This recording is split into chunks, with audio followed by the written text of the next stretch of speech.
बिस्मिल्लाहिर्रहमानिर्रहीम। उर्दू की आखिरी किताब से एक हिकायत, इसका उन्वान है मेंढकों का बादशाह। एक बार मेंढकों ने खुदा से दुआ की कि या परवरदिगार, हमारे लिए भी कोई बादशाह भेज।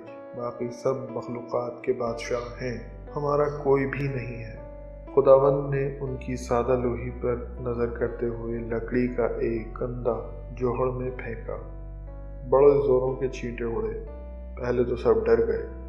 थोड़ी देर बाद ये देख कर कि वो लंबा लंबा पड़ा है, डरते डरते करीब आए, फिर उस पर चढ़ गए और टापने लगे।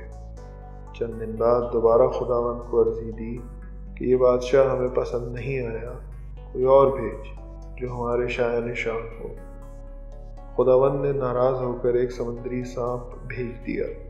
वो आते ही बहुतों को चट कर गया, बाकी कोनों कुदरों में जा चुके। इस हिकायत का नतीजा क़ारीन कराम आप खुद ही निकालिए।